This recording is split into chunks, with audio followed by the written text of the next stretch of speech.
In April of the year 2000, a 14-year-old girl living under the care of local authorities was reported missing in the town of Kettering, Northamptonshire. Police would be disappointingly slow to react due to the teenager's history of running away. A murder inquiry would be announced 3 years later following extensive national media coverage and consistent pressure from the missing teenager's family.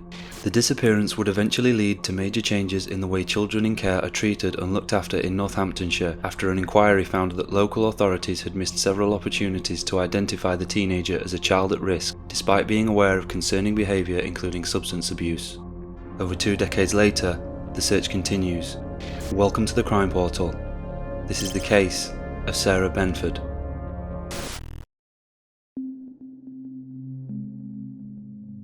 Born on the 19th of March 1986, Sarah Benford spent the early years of her life living with her mother Vicky, stepdad Gavin, brother Josh, and sister Anya on Havelock Street, an unassuming road made up of predominantly red brick terrace houses located in the town of Kettering, Northamptonshire. The town is just over 80 miles north of London with a population of nearly 64,000 people according to the 2011 census. Sarah is reported to have first appeared on the radar of social services at the age of just 2. By the time she was attending reception class, between the ages of 4 and 5, Sarah had reportedly started to skip school. By the age of 8, she had also begun absconding from home. Sarah started attending Montague School at the age of 11, which was located on Glebe Road and succeeded by Kettering Buccleuch Academy in 2009. She was described as a confident, bubbly girl, however sadly, her lack of school attendance and behavioural issues continued. The passing of Sarah's uncle Andy in 1999 is reported to have had a profoundly negative effect on the teen's mental state, as the two were very close. Sarah began to take drugs and associate with various local thieves and drug users all much older than herself. In an interview years later, Sarah's mother Vicky would tell the Guardian newspaper, "They were sending her out to steal things, and the police would just bring her back to me again and again. She would often just go missing, but only ever for 1 or 2 days at a time and then resurface." In an attempt to keep her daughter safe and out of trouble, Vicky made the difficult decision to place Sarah in a care home. She initially spent time in Raven House Children's Home in Corby, a town roughly 10 miles away from Kettering. Sarah would subsequently be placed in a further 2 care homes, the third being Welford House Children's Home located on Welford Road, Northampton. Due to an apparent lack of supervision, Sarah spent 41 of her 150 days in care classed as missing. During this time, her life sadly continued to spiral out of control. In addition to drinking alcohol regularly and experimenting with Class A drugs, the vulnerable teen had also started to self-harm. During her time at Welford House, Sarah also told staff that despite her age, she had been meeting boys in Abingdon Park for sex. It's reported by the Northamptonshire Telegraph that staff merely reminded her to use contraception. Just a few weeks after her 14th birthday, on Friday, March 31st, 2000, Sarah left the unit and was reported missing. She was found 2 days later on Sunday the 2nd of April. According to the Northamptonshire Telegraph, staff notes said she admitted to having sex with men. It is not known if a police report was ever made about Sarah's claim, as she was of course just a child and unable to give consent. Less than 48 hours later, on Tuesday the 4th of April 2000, Sarah once again left Welford House for what would later prove to be the last time. Again, staff members would report her missing. Her whereabouts and activities remain unreported until she resurfaced on the morning of Thursday the 6th of April when she paid a visit to her mother Vicky at an amusement arcade located in Kettering Town Centre. Sarah is reported to have been heavily intoxicated at this time, and the pair were witnessed arguing. Vicky would later be quoted by newspapers as stating, "She always drank, but she told me she had started taking heroin and she was totally out of it. She told me she didn't want to go back to the children's home, and that was the last I ever saw of her."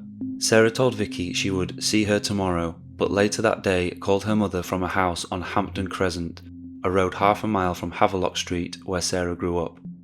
Although the details of this conversation are not known publicly, it's reported that Sarah was still heavily intoxicated during the call. Vicky was immediately concerned for the safety of her daughter and frantically contacted Northamptonshire police to beg that they collect Sarah and return her to Welford House. Not for the first time, police refused. Documents later given to the Northamptonshire Telegraph stated that police officers had told care home staff they could not and would not collect her and would not take her to Kettering police station to babysit her. This decision would appear to prove fatal for Sarah, and eventually lead to one of Northamptonshire Police's biggest ever investigations.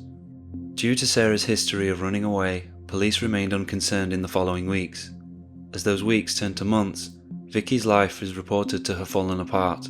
When she was not searching the parks and streets that she knew Sarah would regularly spend time, Vicky would drink alcohol excessively while waiting for her daughter to come home. In the wake of her disappearance, a note addressed to Sarah was written by her younger sister Anya and was later found by Vicky. It read, "To Sarah, please come home.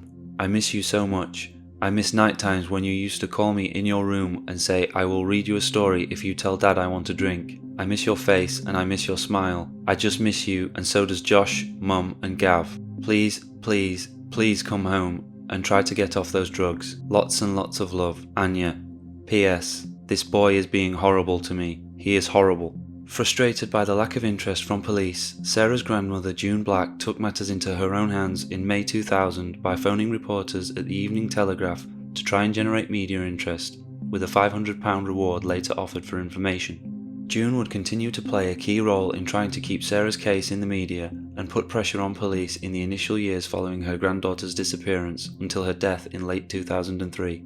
This tactic would prove successful, as a small number of national newspapers would eventually publish articles on Sarah's disappearance in both 2000 and 2001. These articles included descriptions of the missing teenager's appearance. She was 5 foot 7 inches tall, with blue-green eyes, and had a distinctive amateur tattoo of a cross on her upper left arm. On the day Sarah was last seen, she was wearing dark blue patchwork-style jeans, an orange fleece, a black puffer jacket, cream trainers, and had been carrying a navy and green rucksack. There were several sightings of Sarah in Kettering following April the 6th. She was spotted at Armand Road and Cherry Road, both within half a mile of Havelock Street where Sarah was raised. There was also a sighting at Highfield Road, just under 3 miles from Havelock Street. Some of the earliest investigative work carried out by police suggested Sarah travelled to Finchley, London, with older men looking to exploit her. This lead proved to be a dead end. In August 2000, 4 months after Sarah was last seen by her mother, there was another sighting of the teenager reported to police by workers at Service 6, a charitable community support centre located on Sassoon Close in Wellingborough, which is a market town around 10 miles away from Kettering. Sarah was reportedly seen twice at the centre, both times accompanied by a known local pimp and sex worker. On both of these occasions, she is reported to have requested a pregnancy test. Police would later state that they believed there had been confirmed sightings of Sarah up until the 19th of April 2000. They also stated there was little evidence that Sarah was alive for more than 2 or 3 months after her disappearance. In April 2002, the National Missing Persons Helpline teamed up with Ford Motor Company in order to bring several missing persons cases to the attention of the British public. The images of 10 missing children, including Sarah, were displayed on the sides of 40-foot 12-wheel lorries that travelled along the UK roads. Around the same time, British supermarket Iceland featured the same image of Sarah on their milk bottles. Coverage of the disappearance continued, and in mid-December of 2002, a programme called Home for Christmas featured Sarah's disappearance. The programme, produced by Carlton TV, can no longer be viewed anywhere, and information on the programme itself is extremely hard to come by. However, in an article by the BBC dated Tuesday the 27th of December 2002, it is noted that Detective Alan Law would join Sarah's family to discuss her disappearance. He is quoted in the article as saying, "I am appealing for Sarah to get in touch with me or her family to let us know that she is safe and well. She is not in any trouble with the police or her family. We just want to know that she is okay. It is now more than 2 years since Sarah went missing, and her being just 16 years old, we are obviously extremely concerned for her welfare. This is the 3rd Christmas Sarah will have been away from home. We are appealing for her to come home for Christmas. If that is too much to ask, all we are asking for is that she makes one phone call home to say that she is safe and well. That would be the best Christmas present ever." A £1,000 reward was also made available for any information leading to Sarah being found safe and well. In an article published in the Guardian newspaper during the same month, British journalist Martin Bright explored the stories of families left suffering as a result of their child going missing. Sarah's mother Vicky was interviewed for this piece and discussed the heartbreak suffered as a result of her daughter's disappearance and how she had recently returned to work and was attempting to rebuild her life. Vicky also spoke about how she believed Sarah was now dead, probably from an overdose, and that the police had told her they believed Kettering's small community of drug addicts probably knew more about her disappearance than they were saying. In January of 2003, the Northamptonshire County Council's Scrutiny Committee was tasked with making the decision on whether or not to hold an independent inquiry following concerns over a lack of care given to Sarah by the care homes in which she resided, and how the investigation into her disappearance had been handled by police. Regional County Council Scrutiny Committees perform a wide range of duties, including providing constructive challenge to decision makers and holding them accountable for their decisions and priorities. In the days leading up to Friday the 24th, County Councillor Mark Bullock told BBC Radio Northampton that he would like the inquiry to examine the roles of social services and police. He is quoted as saying, "We've got to make sure that there aren't two standards of care, one if my daughter went missing and one if a child from care went missing." The committee agreed, and it was announced later that day that an independent inquiry would be held. Following the announcement, Mr. Bullock again spoke to BBC Radio Northampton.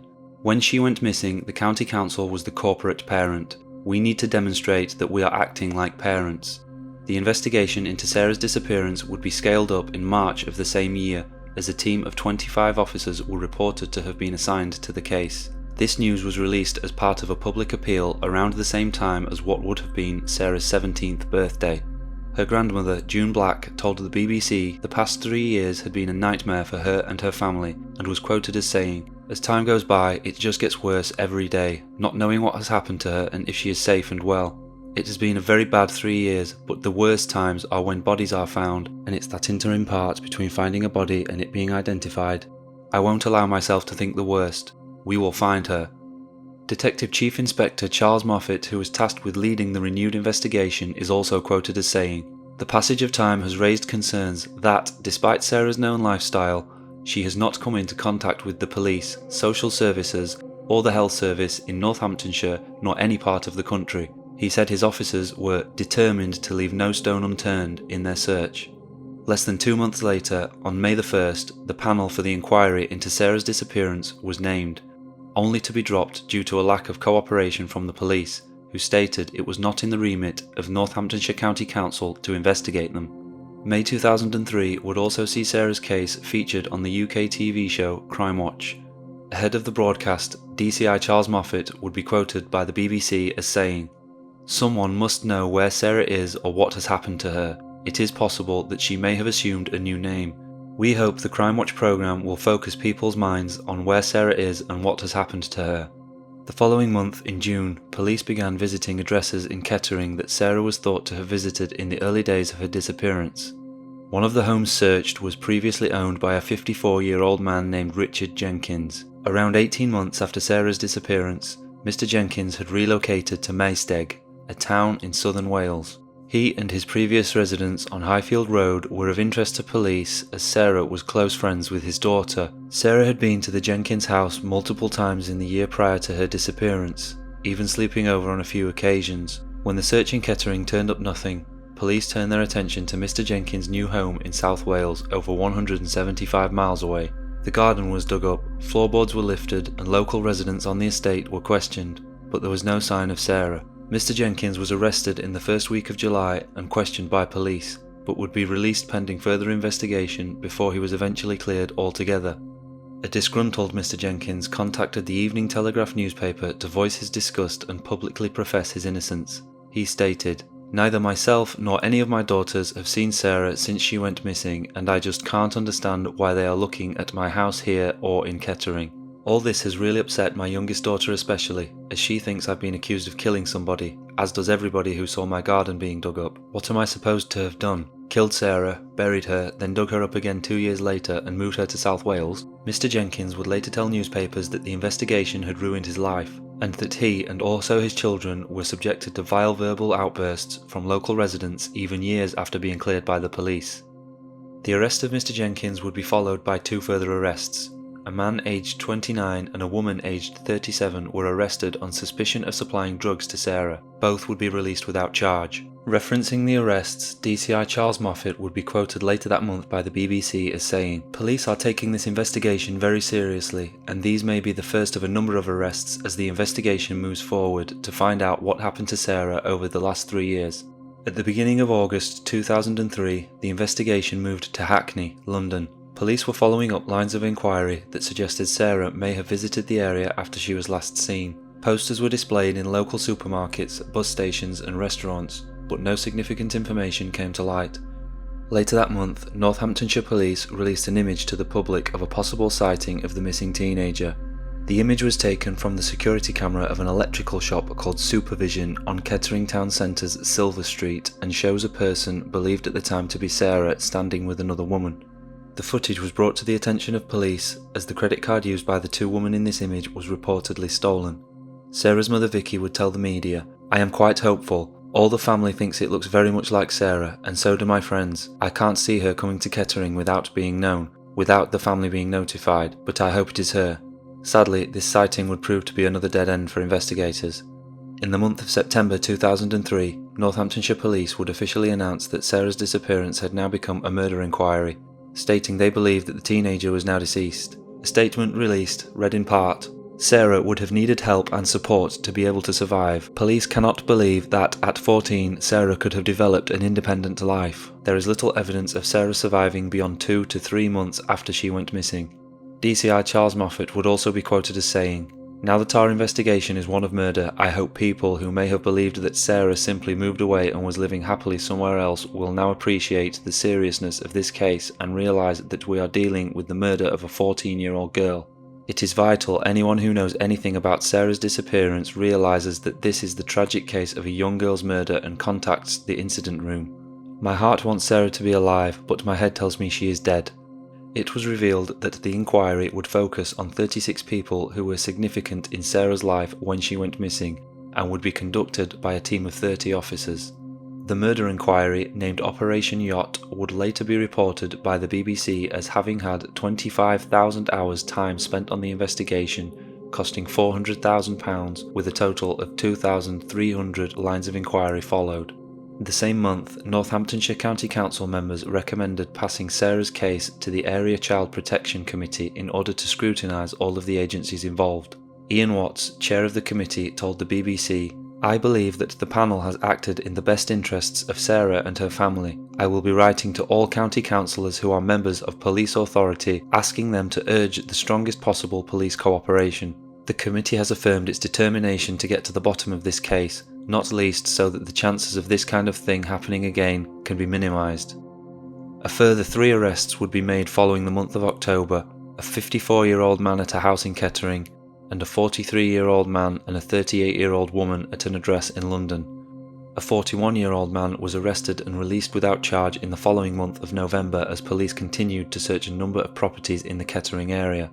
In December of 2003, police focused their search efforts on a site close to Find and Sidings, an industrial estate roughly 6 miles south of Kettering. The site was a piece of wasteland owned by an 89-year-old Polish man who was not said to be suspected of any involvement in Sarah's disappearance. He was taken into care by social services. When asked about the search, DCI Moffat was quoted as saying, "We have received information that this site is associated with the death of Sarah Benford, and search officers with the assistance of other specialists will be conducting a thorough search over the coming days. I regard these current developments in the investigation as significant, and that is why such substantial resources are now being brought to bear in an effort to discover exactly what happened to Sarah as quickly as possible." Officers reportedly took 9 rundown caravans, 6 wrecked cars and multiple bags of junk to a secret warehouse in Northampton to be examined for clues. A burned out bungalow was also searched at the site, and cadaver dogs were brought in to assist. Sadly, Operation Yacht's largest search to this point resulted in nothing. Less than a week later, searches were conducted at Weekley Woods near Kettering and Wakerley Woods on the border of Rutland and East Northamptonshire. These searches also proved fruitless. A further arrest would follow as a 46-year-old woman was brought in from the King's Cross area of London to Northamptonshire for police questioning. She was suspected of perverting the course of justice and released on bail. By June 2004, the case review set up by Northamptonshire Area Child Protection Committee was complete. It found that Northamptonshire County Council had been understaffed and that several opportunities to identify Sarah as a child at risk were missed, in addition to not following proper processes to ensure she didn't come to harm. The report read in part, "This was a troubled and vulnerable child who became an adolescent with many emotional and behavioural problems. These problems had been building up for many years, and by the age of 13 she was frequently running away, using drugs, drinking, involved in sexual activity and possibly prostitution. Unfortunately, the label of troubled adolescent served to mask and minimise the risks to her." The report laid out 8 recommendations which would be implemented and monitored by the Child Protection Committee. These focused on providing training in awareness of child protection issues and resulted in Northamptonshire County Council overhauling the way in which it treated children in care. There would also be someone available to pick up runaways 24 hours a day, 7 days a week. Northamptonshire County Council issued a public apology in the wake of the report, with a leading council member, Mick Young, stating, "We are extremely sorry about the disappearance of Sarah Benford and the fact that she has not been found, and we apologise unreservedly to anybody who has suffered as a result. It is our aim to support the development of all children so that they can reach their full potential. This is particularly so for children in our care. Children only come into the care of the County Council if they are considered to be at risk. For that reason, it's all the more important that we do everything we can to learn the lessons for the future." With no further lines of inquiry to pursue, Operation Yacht was scaled back just weeks later in August of 2004.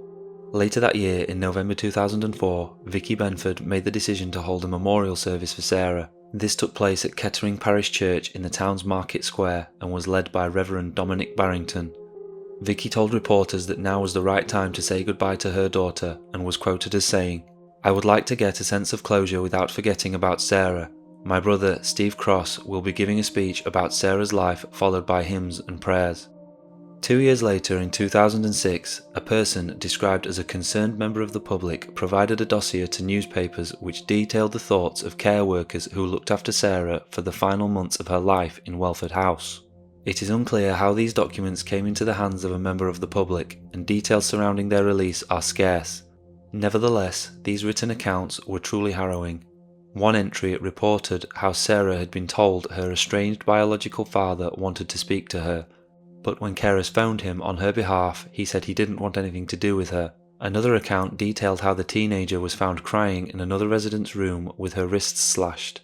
The next day, Sarah had been allowed to leave Welford House unsupervised and returned armed with a penknife. These details were understandably very upsetting for Sarah's mother Vicky, who told reporters, "It's awful, what were they thinking? The place was like a holiday camp. They were letting her come and go as she pleased. She was meant to be in care. Sarah didn't want to be there. They promised her that if she went a month without absconding, they would transfer her to Rockingham Denny, where she wanted to be. She behaved herself, kept her side of the bargain, only to be told she would have to stay where she was." In 2008, Sarah's uncle Stephen Cross told the Independent newspaper how he was still angry at how her disappearance was treated by authorities. "The police didn't treat it seriously enough at the beginning. Sarah was just another statistic to social services and the police, and to start with, they didn't care. Then, with pressure from the family through the media, they thought, we'd better do something about this because it isn't going to go away. There is a culture of secrecy when kids from care homes go missing." The article details a survey carried out by the Care Leavers Association which found that 172 local authorities in England and Wales, who were responsible for the care of 28,000 children, found that between 376 and 389 young people were missing and councils did not know where they were. The true figure was believed to be much higher, as 6 authorities said they did not keep records of missing children. At this time, there was no single source of information that collected data about Britain's missing children. Victoria Hull, a national development worker at the Care Leavers Association, is quoted in this piece as saying that some authorities could not answer our questions because they did not keep track of the data is shocking. If those local authorities can't even keep track of where their vulnerable young people are, how can they be relied upon to ensure their safety? There would be no further updates on the case until 2016, when police would launch a fresh appeal to find Sarah. They conducted interviews with 20 witnesses and gathered intelligence that would lead the investigation to a wooded area near the Northamptonshire village of Walkton. just a few miles from the centre of Kettering. The area was reportedly known to have been used by Sarah's acquaintances for storing stolen goods and other items. At the scene, Detective Chief Inspector Martin Kinchin gave the following update. This morning we're just outside the village of Walkton on the outskirts of Kettering, and we have some search activity taking place today with a unit of officers from Northamptonshire and Leicestershire who are searching a small area of woodland, searching for the body of Sarah Benford or any information that might assist us to identify what happened to Sarah Benford. Sarah was a 14-year-old girl who went missing in April 2000. And her body has never been recovered, and there's never been any trace of Sarah since the day she went missing. This would be her 30th birthday approaching this week. Northamptonshire Police are treating Sarah's disappearance as a murder investigation. The area that we're here today is as a result of information that's been received from the public. We have searched this area previously, a number of years ago, but we're coming back to search areas within the same location that weren't searched at the time. People who perhaps felt they couldn't speak to us at the time because of friendships, because of allegiances, have provided us with new information that suggests that people who were associating with Sarah were using this area for dumping stolen property and other criminal material. So it's an ideal place where we know people have hidden items for later disposal. Sarah's family are living in a situation that I can't really put myself into that position. It's a horrific situation to be in, living their lives not knowing what happened to their daughter. The idea today is that we're looking to bring some closure for them as we approach Sarah's 30th birthday. During this search, investigators would find a handgun that appeared to have been left for some time. However, DCI Kinchin would later tell reporters that, quote, "At this stage there is no evidence to suggest the handgun has any connection to Sarah and her disappearance, but it does reinforce how important it is to search this piece of land. We want to hear from anyone who may have any information about Sarah's disappearance or who may have information about how this piece of woodland was used by people wanting to hide items, including stolen goods." Sadly for Sarah's family, nothing else of significance would be found. Her mother Vicky was quoted as telling the media, "Sarah went missing in April 2000 and I have spent the last 16 years wondering where she is. She should be celebrating her 30th birthday this week. Sarah has a brother and sister who miss her every day and we all need to know what has happened to her. As a family, we are looking for closure around her disappearance and somebody must know something. We would ask for people to contact the police if they know anything." The following year, in December 2017, an undisclosed address in Kettering was subjected to a private search arranged by former police officer turned prominent investigative journalist Mark Williams-Thomas, who is best known for his TV documentaries which include 2012's The Other Side of Jimmy Savile on ITV and more recently The Investigator, a British crime story on ITV and Netflix. The property's tenant in 2017, Barbara Rhodes, told the Sun newspaper that police had informed her the previous year the property was one of the last places Sarah was seen. She is quoted as saying, "They came and said they had intelligence something could be outside, possibly buried in a rug. They said they would be back in touch, but I have not heard anything. It has been scary and spooky and has put me on edge. This search should have been done a long time ago."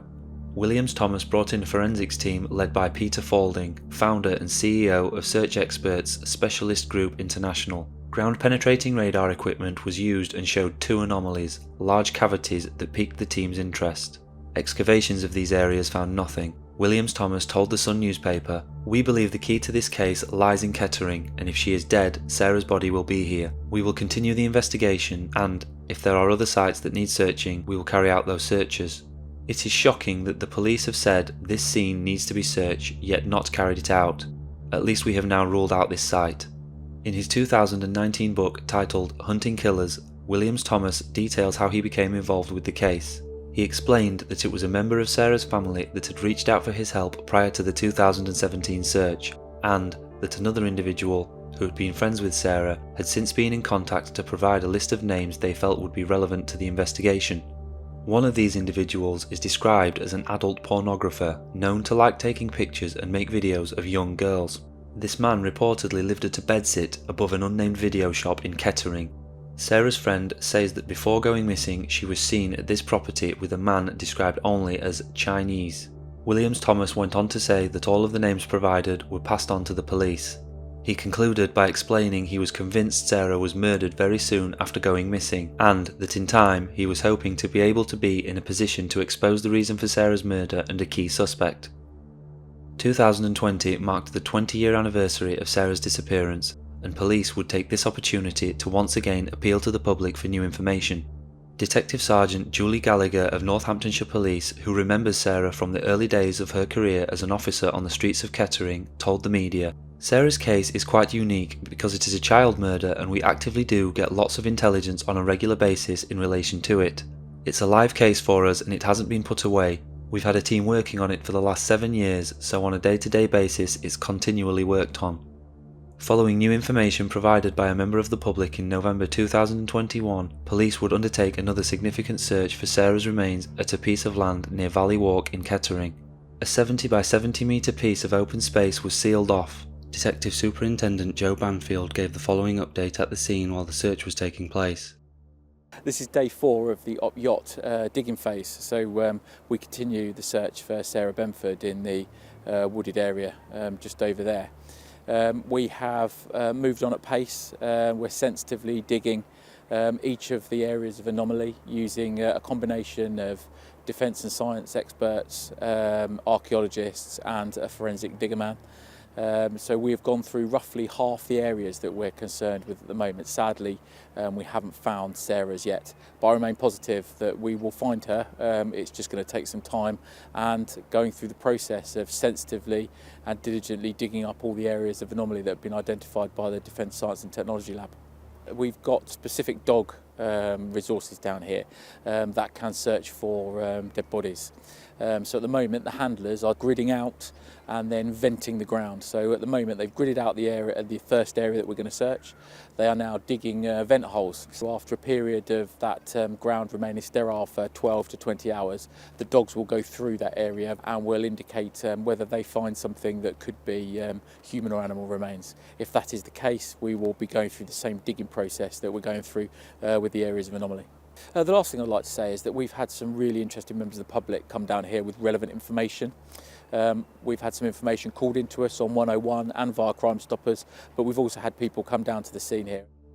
Sadly, the 2-week-long search turned up nothing. DS Banfield would give another update.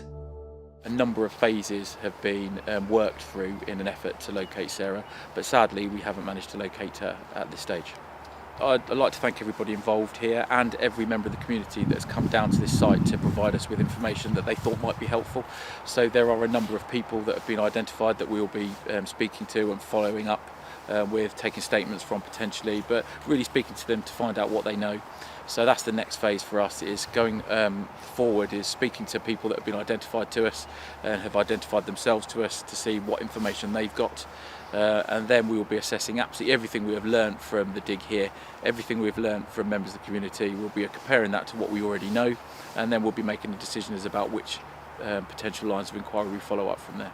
We don't know enough about what happened to Sarah, and we don't know where she's buried.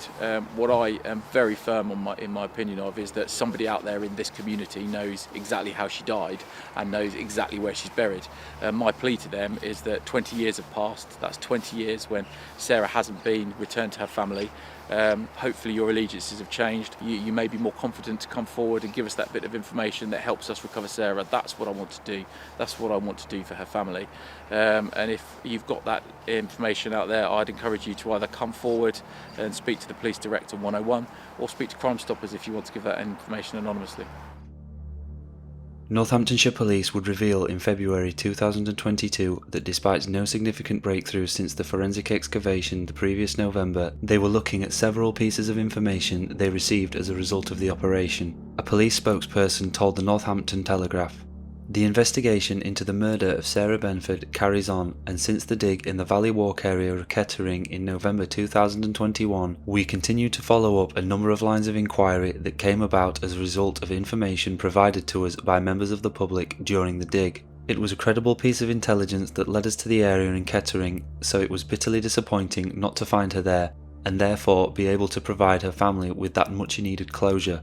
Though we didn't find her on this occasion, that doesn't mean the investigation will stop or hold any less importance. We remain determined to find Sarah and would continue to appeal to anyone who may have information about her disappearance to come forward and contact us. A Freedom of Information request was submitted to Northamptonshire Police in 2022, with the response dated as the 10th of June. The request read, "I would like to request the cost of the investigation into the disappearance and alleged murder of Sarah Benford. I would like to know how much has been spent on the investigation by calendar year since Sarah went missing in 2000, as well as the total spent on the investigation." The response noted that Northamptonshire Police do not hold an overall total of how much has been spent since the start of an investigation to date, and that they do not hold any data prior to 2015. It is also stated that Northamptonshire Police do not routinely track the costs of policing, and where zero costs are shown, this does not mean that there was no active investigation. It merely indicates that no overtime was incurred and that there were no specific operations.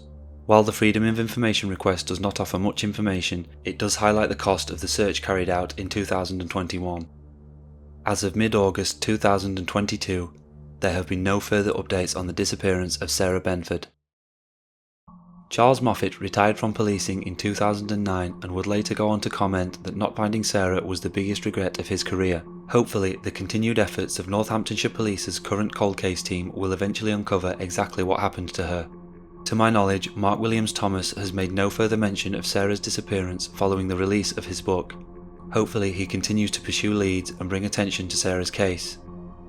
During the 20+ years following Sarah's disappearance, there have been over 5,000 lines of inquiry, over 660 statements taken, and over 900 reports collated, but her family are still desperately seeking answers and some much needed closure. If you have any information on Sarah Benford's disappearance, please call the UK non-emergency police number 101. The Crime Portal is a channel that aims to highlight lesser-known murder and missing persons cases. For further information on this case or to submit a suggestion for future videos, please visit the Crime Portal website. Thank you for watching.